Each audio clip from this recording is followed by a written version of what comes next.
What's up, world? Welcome to another edition of I Mix What I Like here at the Real News Network. I'm Jared Ball. Today we're off-site at the legendary UB Blake Center in downtown Baltimore for our conversation with Ras Tre. Ras Tre is a filmmaker, activist, and artist who works not only with Griot's Eye, but also African Youth Alchemy. So let's now go to the UB Blake Center for our interview with Ras Tre here at I Mix What I Like.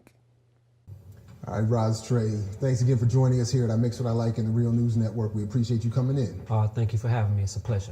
So you put me on to some of the great work you've been doing over quite a while now. Yeah. And we definitely had to have you on to talk about that work in and around Baltimore and around the world. Yeah. So let's start with your African Youth Alchemy project and go from there. Tell us about that. Yeah, African Youth Alchemy, as the name implies, alchemy, we're all about, we call ourselves the art of transformation. With young people, and we do that through arts, through media, and African-centered education. We have two programs in the city. We have one that's called Griot's Eye, and that's kind of our youth media outreach program.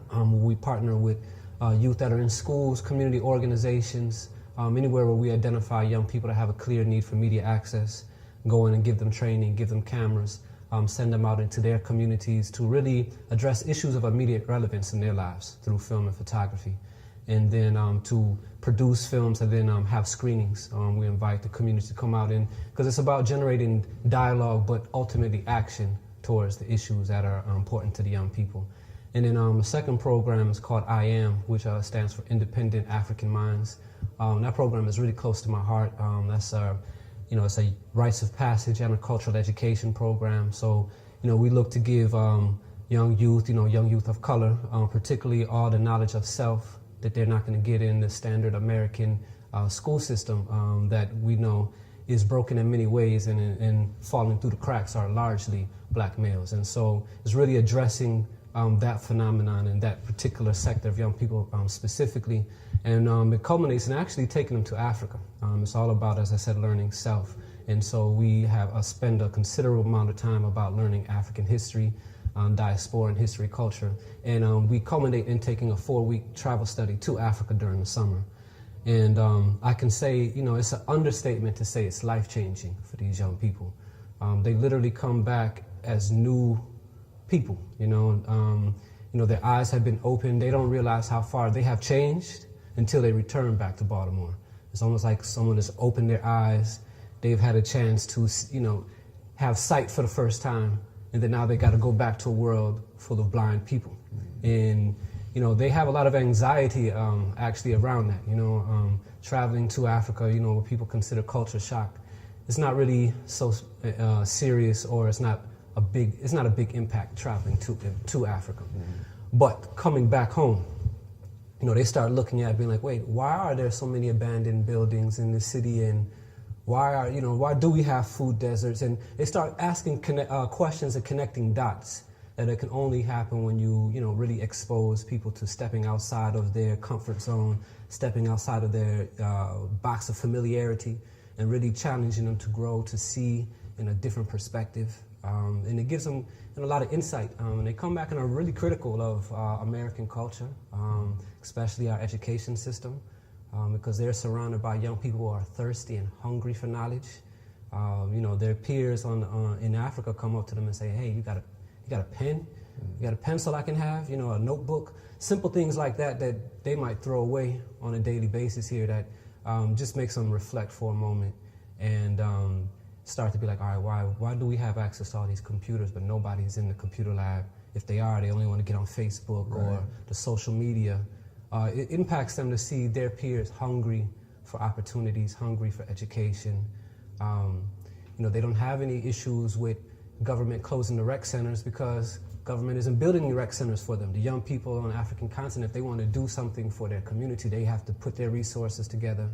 They have to have the initiative to make it happen. And so it's not just showing them or attempting to show them, your students, that is some glorified, unrealistic version of Africa. The point is to show the connection and to show that African people without resources are still able to survive and thrive. Exactly. Those lessons could be brought back here as well. Most definitely, because we really stay away from the tourist centers. This is not a tourist trip. We consider ourselves brothers and sisters returning home. And so we go to all of the really non-tourist site destinations. We visit the slave dungeons. We have a conversation. There's a really large African diaspora community in Ghana. In fact, a really large African American community in Ghana. We have dialogue with them. We go and visit the queen mothers of the Ashanti. The young people are renamed and are, go through a birthing ceremony. Nice. So it's about giving them an eye-opening, just like you said, to the world. The young people are living in outside the United States and seeing themselves as a part of that world. Let me ask you real quick. This is a little an aside, given where we went. But you just mentioned this connection to Ghana, and I'm just wondering. I'm reading recently, I'm late to it. The work of Saidiya Hartman. Mm-hmm. Are you familiar with her work? I'm very vaguely. I've heard her name around many times in Ghana. Okay, because the reason I bring that up is because she writes a very critical story about her attempt to reconnect with her African past and her African background in Ghana and the struggles of Africans from the diaspora coming back to Ghana. So I was wondering if any of this plays out in the work that you do. Oh yeah, most definitely. Yeah. I mean, I've been blessed myself. I've spent about 5 years of my life in East Africa, between Kenya, Tanzania, and Ethiopia. I've traveled to Uganda, Ghana, Liberia, and so I say that to say I have something to compare and contrast Ghana with. And Ghana is very much so a British colony. English and the English-speaking culture and British-speaking culture is very live and present in Ghana. But the one thing I find really refreshing about Ghana is that because of, there's some similar, I think, reactions to British colonialism, particularly in Ghana, Kenya, and Jamaica. Those three places I see some very similar responses to colonialism that have really, kind of birthed a cultural renaissance, if you will. In Kenya with the Land and Freedom Army, what they call the Mau Mau. Obviously in Jamaica with the Maroons and the subsequent Rastafari movement. And in Ghana, they have, a group of priests, the Akan priests, and particularly there's a group called the Okomfos that really identify with wearing locks and certain things, I guess, that are outwardly African culture. And so resistant. Yeah, and resistant. That resistance piece. And so I've seen a lot of diasporans come to particular areas in Ghana and feel at home there. For whatever reasons, maybe that part of the history they identify with and they feel at home there. That is very much so a challenge. A lot of our young people actually are disappointed at how American or how European or how westernized it is, when we get to the continent. And I always tell our young people, even for themselves, they won't realize how American they are until they step out of America. And then they start being like, oh man, just things just organically start coming up that make them realize, even those that have had, a really, I would say, a grassroots upbringing, we were still very sheltered. We're still very disconnected from the realities of African people worldwide. And that first trip to the continent, as you sort of explained already, can be both disheartening and inspiring. I mean, so it's good that, it sounds like it's great that they get to go with you where you can try to help balance and measure that, because it is true that sometimes people go for the first time and it's not the fantasy that they expect. They don't get the welcome that many of us hope to get.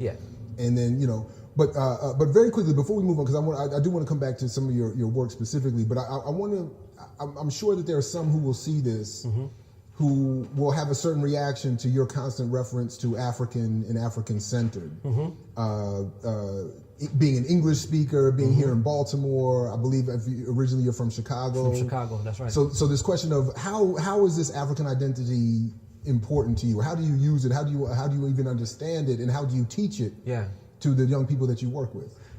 It's a great question, and it's a perfect segue from the previous conversation. I'll share a little personal insight. So I first reached Africa when I was 19. I was very young, and I went with a camera. I was, young teenager from the south side of Chicago, and at that time, there was beautiful graffiti art throughout Chicago. It was a really strong, vibrant scene. No one was documenting it except me. And really quickly I became known as being, yeah, that's that camera guy. That's that, that's that dude that be taking all the pictures. And so I went with a camera to Africa. And that's where I think the filmmaker in me was born. Because when I got there, my first reactions, I felt angry. I felt I had been lied to my whole life. I've been seeing all these late night infomercials, whereas, for only 30 cents a day, you can feed Marvin and he's swatting flies out of his eyes and looking, as miserable as he can be. And when I got to the concert, I didn't see that. Instead, I saw all these other stories that I felt had been purposely, intentionally glossed over. The African continent is a landscape full of storytellers, full of very colorful, just expressive culture that you can't go wrong. And so that alone made me realize the power in media, and that what we are seeing is very much so a representation. It was a framing of African culture from a very particular lens. And so I, at that time, became very aware of a particular paradigms that we have in how we carry media, how media informs that and helps impacts that. And so I've been since that time on a journey of really developing my African-centered,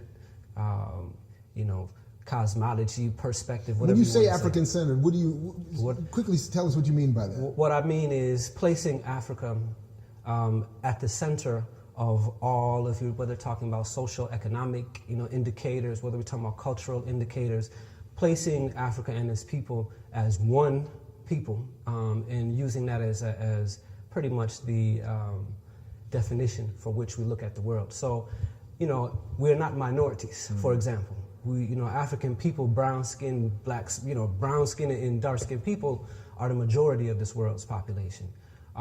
We are very much so scientists. We are very much so, astronomers and all the kind of sciences that sometimes the Western world kind of paints Africa as it was absent of science, hard science and literature. In Ethiopia, the Amharic language, dates back to the biblical times, and even before that.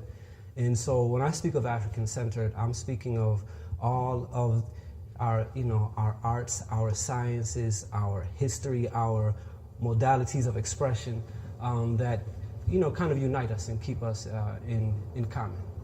So you've said something about the power of media, and I'm interested particularly in your use of the medium of film and its impact with the young people that you work with the most. Say, if you would, another word or two about that. Why the medium of film? How does that medium work with the young? How does it impact rather the young people that you work with? What other insights you might have? I'm real keen on that because I find our young people, particularly in the urban areas, are excellent media consumers. They can tell you every Facebook site, every social media site, but when it comes to being media producers, that's what we're lacking. And so I see a lot of power in that because producing your media means you have to develop your voice. You have to develop your ability to really be a critical thinker, to read between the lines and to, put two and two together that sometimes is not always readily available in terms of this kind of analysis. And it is very much so power in that because, let's face it, the media industry is a multi-billion-dollar industry that, over the past 20 years has been consolidated to about 4 or 5 major players that own all of the media outlets, print, radio, and television. And so if you can, just by virtue of being outside of that matrix, produce your own media just with a simple camera, computer, and be able to start telling the stories of your community, of your family, of your history, you begin to take ownership of your narrative. And that's really important with young people, to expose them to owning their narrative and not allowing BET, MTV to tell them who they are, what they dress like, what they talk like, what their interests are. As being a product of late 80s and early 90s hip-hop, I see now that my generation as a whole, I see directly, when I look across the board, I see a lot of people my age that grew up on that brand of hip-hop are educators. Yeah, we were a little spoiled. We were spoiled. We were a lot spoiled. We were a lot spoiled. But across the board, I see us, really represented in education, in arts, in community-related fields. And I look at the young people, look at the music, look at the media they're consuming, and what is that going to inspire for them when they're in their 30s and building their careers? What will that inspire in terms of how they reach back to the next generation? So unfortunately, we have to wrap up, but quickly tell us a word or two about Project Pay, and then how people can follow up with that work after they see this interview. Sure. So some of the work I'm currently doing, one project in Park Heights community is called Project Pay, and that stands for Pathways to Arts and Youth Entrepreneurship. And the whole gist of that program is training young adults to give them the professional, technical skills in media, and not just media, because there's other sectors. There's actually hip hop and spoken word. There's entrepreneurship as well. I just run the film side of the program. But the idea is to give them the training, but then also the business skills so that they can develop their own freelance businesses, develop a sustainable income, and be able to see some stability in their lives through the exploration of art and media. And so that program is in Park Heights. It's open right now. We're still recruiting. Actually was started in October, but we still have space. And so anyone that's interested should get involved. And this program is actually, it's got multiple years of funding, and we are blessed. So, the young people that are involved will be taken from point zero all the way through being professional media producers. So it's a great opportunity for the young people. Well, Ras Tre, thank you for joining us on this segment of I Mix What I Like in the Real News Network. Thank you for having me. It's been an honor. And thank you for joining us here at the Real News Network, and I Mix What I Like. I'm Jared Ball. Peace if you're willing to fight for it, as Fred Hampton used to say. We'll catch you in the whirlwind. Peace, everybody. I mix what I like.